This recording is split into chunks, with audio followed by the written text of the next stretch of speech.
Hello guys, welcome back to the channel. मैं हूं सर गामा। I am India's first music business coach, a record producer and an independent artist. ये video part है मेरी YouTube video series का, जिसका नाम है all about music business for independent artist. Basically इस पूरी वीडियो सीरीज में ऐसे टॉपिक्स जैसे ISRC के बारे में आई डोंट थिंक अभी कोई ऐसे स्पेसिफिकली इन्फॉर्मेशन दे रहा है जैसे मैं आपको लोग को अभी वीडियो में बताने वाला हूँ। तो वीडियो को स्किप मत कीजिएगा, पूरी वीडियो स्टार्टिंग से एंड तक देखिएगा। बहुत इंपॉर्टेंट इन्फॉर्मेशन है जो हर इंडिपेंडेंट आर्टिस्ट के पास होनी चाहिए ISRC के बारे में। ऐसी बहुत सारी चीज़ें हैं जिसके बारे में कोई खुले में बात नहीं कर रहा है, और वो सब चीज़ें म्यूजिक इंडस्ट्री के सीक्रेट्स, टिप्स एंड ट्रिक्स मैं आपको बता रहा हूँ इस यूट्यूब वीडियो सीरीज में, वो भी फ्री में। और उसका लिंक आप यहाँ पर देख सकते हैं, जाकर ऊपर पॉपअप हो रहा होगा अभी, या फिर आपको डिस्क्रिप्शन में भी मिल जाएगा। तो इस प्लेलिस्ट में जाके पूरी प्लेलिस्ट चेकआउट करें, और आई होप आपको इस प्लेलिस्ट से काफ़ी हेल्प मिले। तो हम चलते हैं आज की वीडियो पर। आज की वीडियो का टॉपिक है ISRC। सबसे पहली बात, ISRC शॉर्ट फॉर्म है और इसकी फुल फॉर्म है इंटरनेशनल स्टैंडर्ड रिकॉर्डिंग कोड। मतलब ये कोड किस चीज़ का है?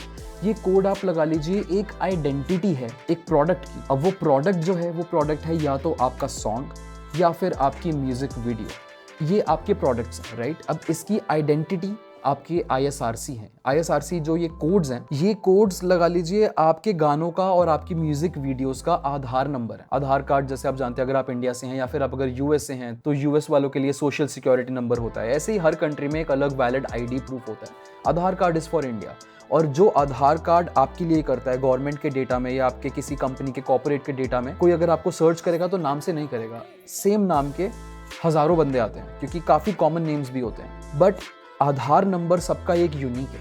तो अगर कोई आधार नंबर एंटर करेगा, आपका पूरा बायोडेटा आ जाएगा, आपकी पूरी डिटेल्स आ जाएंगी, पूरा स्ट्रक्चर आ जाएगा। सेम चीज़ गानों के साथ होती है और म्यूजिक वीडियोस के साथ भी होती है। ISRC उनकी एक आइडेंटिटी है हर जगह। इनफैक्ट रॉयल्टीज़ जब हम कलेक्ट करते हैं सारी, चाहे वो राइटर शेयर हो, चाहे पब्लिशर शेयर हो, या किसी भी तरीके की रॉयल्टी हो, स्ट्रीमिंग हो, जिस भी टाइप की रॉयल्टी, आप 6 तरीके की रॉयल्टीज़ होती हैं बाय द वे। और अगर आप वो नहीं जानते हैं और उसके बारे में जानना चाहेंगे तो नीचे कमेंट कीजिए, मैं कोशिश करूंगा जल्दी से जल्दी उसके बारे में एक वीडियो बनाऊं, आपको रॉयल्टीज़ के बारे में सब कुछ इन डिटेल सिखाऊं। ISRC बेसिकली आपकी रॉयल्टीज़ कलेक्शन में हेल्प करते हैं। कई लोगों का डाउट होता है कि ISRC कोड ज़रूरी है क्या अगर हम नहीं डालें तो, बट पॉसिबल ही नहीं है। आप अपना गाना रिलीज ही नहीं कर पाओगे अगर ISRC कोड नहीं होगा। तो ISRC कोड वो आपको फ्री में आपका डिस्ट्रीब्यूटर भी दे देगा, लेकिन ISRC कोड होगा जरूर।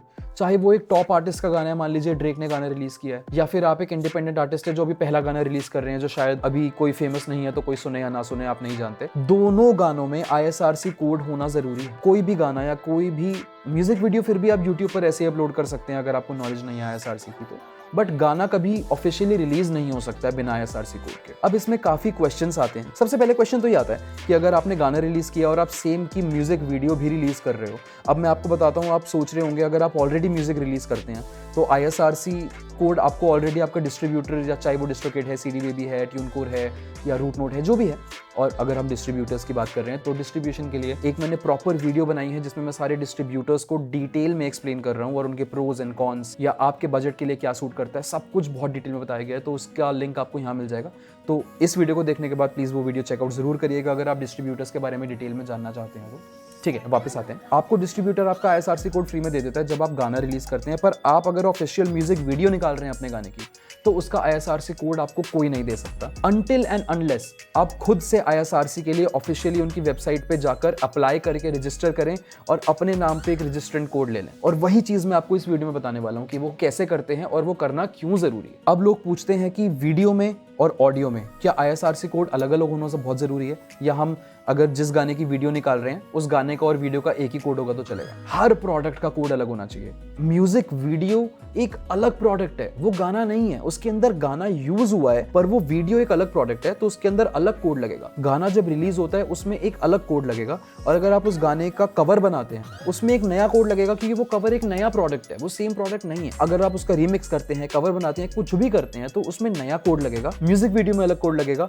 हर प्रोडक्ट में एक नया कोड यूज होगा। एक कोड एक से ज्यादा बार यूज नहीं हो सकता, वो फ्रॉड माना जाता है। बिलबोर्ड चार्ट्स आप जानते होंगे, तो बिलबोर्ड चार्ट्स में जब काउंटिंग होती है सॉन्ग्स की, कौन सा सॉन्ग टॉप 100 चार्ट में आएगा, टॉप 200 आएगा, टॉप 10 आएगा, तो वो जो काउंटिंग होती है वो सेल्स के ऊपर बेस्ड होती है और स्ट्रीम्स के ऊपर बेस्ड होती है कि गानों के कितने टाइम में कितने स्ट्रीम्स और कितनी सेल्स आई हैं, और वो स्ट्रीम और सेल्स की काउंटिंग ISRC से ही होती है। अगर आप ये चीज सीखना चाहते हैं तो उसकी वीडियो मेरी ऑलरेडी अवेलेबल है जो आप यहाँ पर देख सकते हैं, क्योंकि वो बहुत इंपॉर्टेंट है। मतलब बिलबोर्ड्स पे कौन नहीं चाहता कि बिलबोर्ड के चार्ट्स पर आपके गाने कभी आए या उसकी पॉसिबिलिटी बने, तो वो भी ISRC को यूज करते हैं। अगर मान लीजिए आपने वीडियो में वही ISRC यूज कर लिया जो आपने ऑडियो में किया है, तो वीडियो के स्ट्रीम भी ऑडियो के स्ट्रीम की तरह काउंट हो जाएंगे, जो एक फ्रॉड है, राइट? तो वो नहीं करना होता है, हर प्रोडक्ट का एक अलग कोड होना चाहिए। अब बात आती है कि ISRC कोड्स को लेते कैसे हैं। इसके दो तरीके होते हैं, या तो आप अपनी कंट्री का ऑफिशियल सप्लायर ढूंढें, ऑफिशियल रजिस्ट्रेंट ढूंढें, ऑफिशियल रजिस्ट्रेशन सोसाइटी या एजेंसी ढूंढे जो ISRC कोड्स रजिस्टर करती है। बट अगर आपके कंट्री में ऐसी कोई सोसाइटी नहीं है या ऐसी कोई ऑर्गेनाइजेशन नहीं है जो रजिस्टर कर सकती है आपको ISRC के लिए, तो आप IFPI पर जा सकते हैं।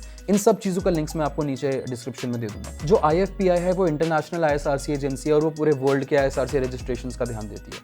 पर उन पे जाने से पहले ज़रूर चेक करें कि आपके कंट्री में कोई ISRC का एजेंसी या कोई ऑर्गेनाइजेशन है जो रजिस्टर करती है।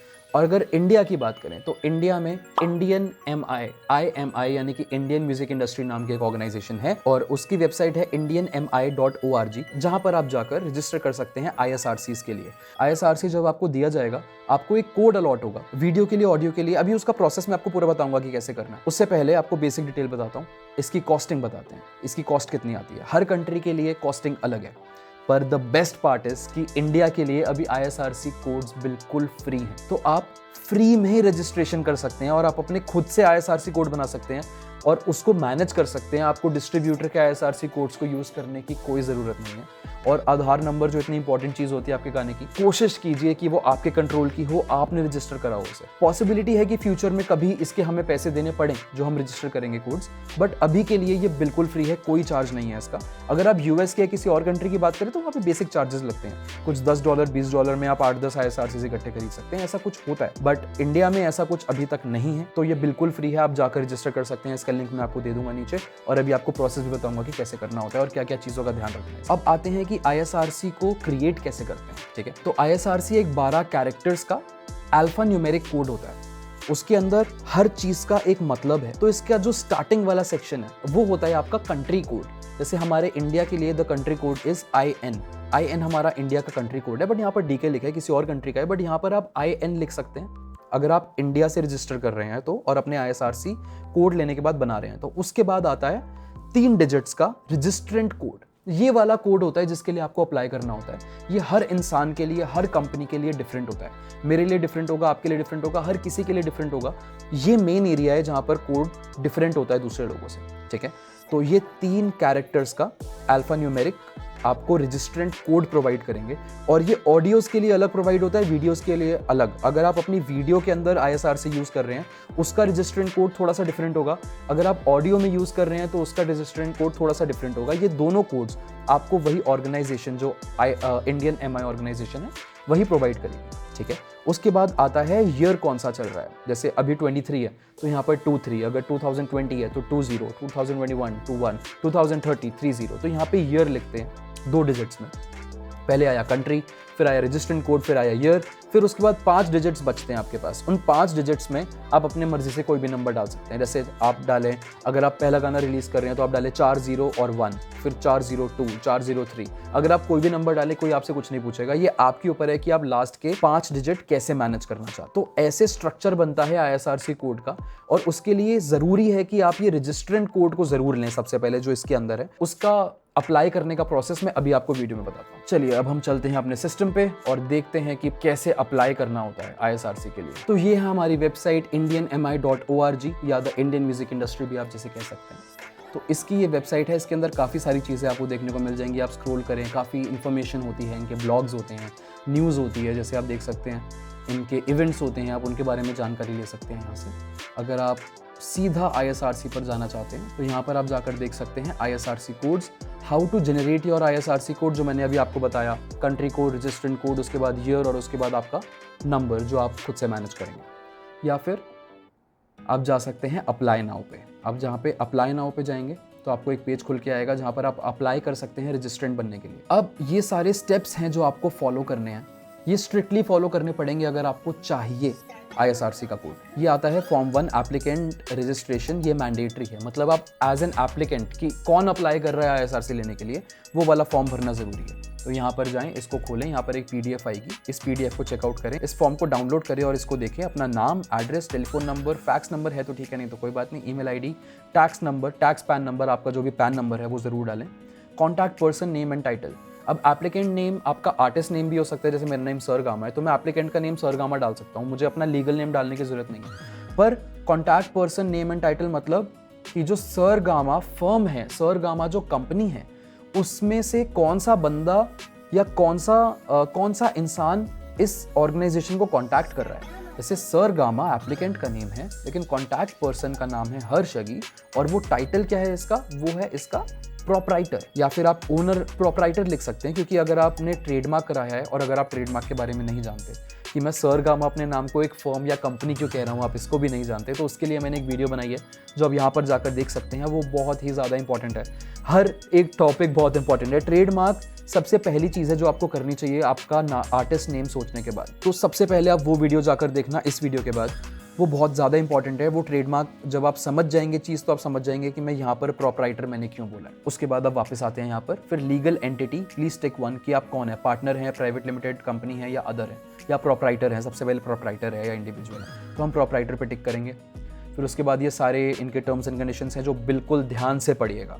उसके बाद हम आते हैं फॉर, अपना नाम, आपका टाइटल, आप कहाँ पर रहते हैं और कौन सी डेट को फॉर्म भर रहे हैं, और उसके बाद यहाँ पर आपने अपना रबर स्टैंप लगाना है। अगर आप रबर स्टैंप नहीं जानते तो यहाँ पर मैं एक फोटो अभी दिखाऊंगा कि रबर स्टैंप कैसा होता है, गोल वाला, और इसके बारे में मैंने बहुत डिटेल में एक अपनी बैंक की वीडियो में बताया, जिसके अंदर मैं बताता हूँ कि आर्टिस्ट को कौन सा बैंक अकाउंट यूज़ करना चाहिए, उसके फ़ायदे क्या हैं, नुकसान क्या है, क्या क्या डिफरेंट होता है बैंक अकाउंट्स में, और आपके लिए बेस्ट अकाउंट कौन सा है, तो उसकी डिटेल्स आपको यहाँ पर मिल जाएंगी। वहाँ पर जाकर आप इन स्टैम्प्स के बारे में बहुत डिटेल में जान सकते हैं। रेक्टेंगुलर स्टैम्प प्रोपराइटर का या सर्कुलर स्टैम्प कौन सा कब यूज़ होता है, कैसे बनवाना चाहिए, क्या क्या चीज़ें होती है इसके अंदर, वो सब आपको बैंक की वीडियो में आराम से मिल जाएगा। तो वो स्टैम्प यहाँ पर आपको लगाना है। उसके बाद नीचे इस सेक्शन को आपने खाली छोड़ना है, क्योंकि ये सिर्फ IMI कंपनी के लोगों के लिए यूज़ करने के लिए, जो यहाँ पर लिखेंगे कि आपको कौन सा कोड मिला है। ये पहले आता है एप्लीकेंट फॉर्म, जिसमें आप एज एन एप्लीकेंट भरेंगे। फिर डिजिटल रिलीज ओनली, मेजॉरिटी 99% लोग गानों को सिर्फ डिजिटल स्ट्रीमिंग प्लेटफॉर्म्स पर रिलीज करते हैं, और बहुत ज़्यादा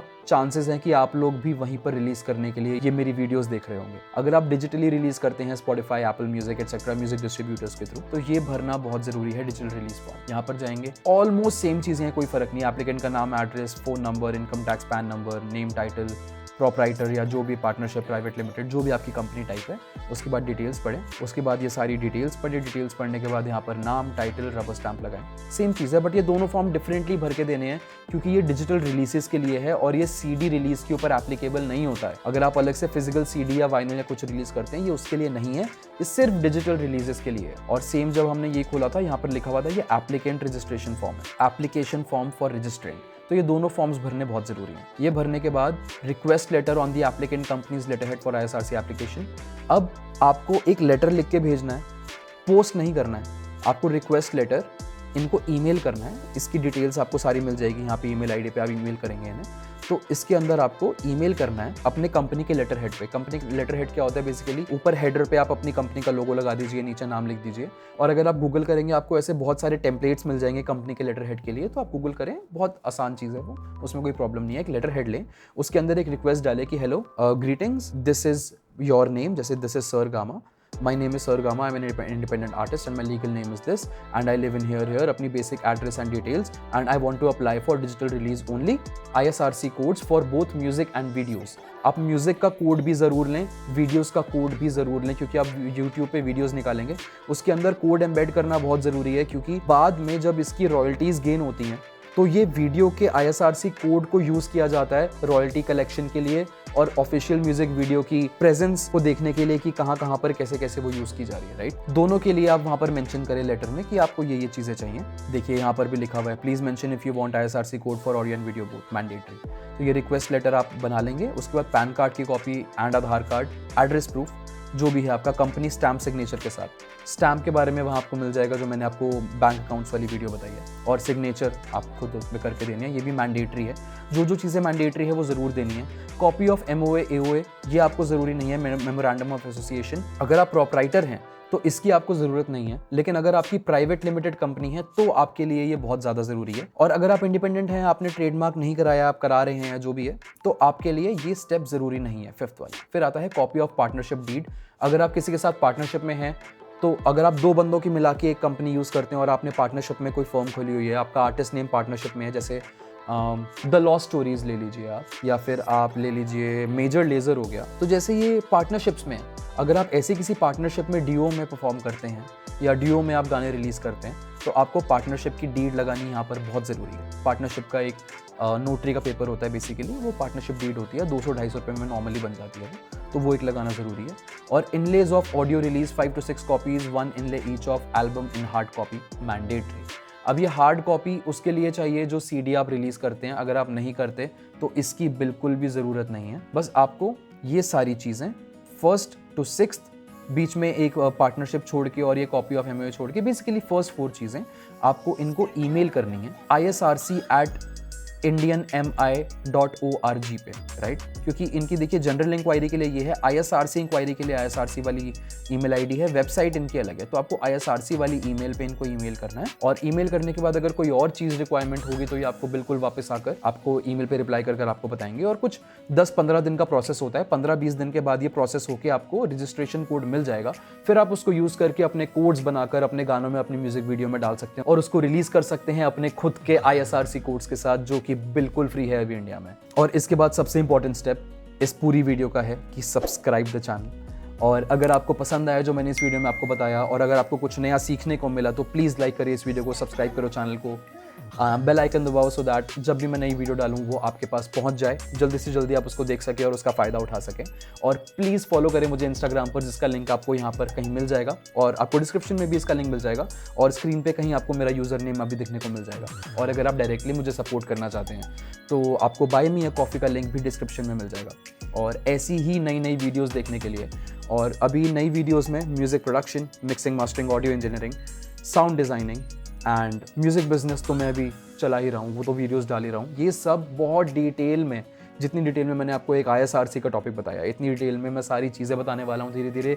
सो please do not forget to subscribe the channel, press the bell icon, and मिलते हैं एक नई वीडियो में, नई टॉपिक के साथ, नई इनसाइट के साथ। Till then take care, bye bye, stay safe.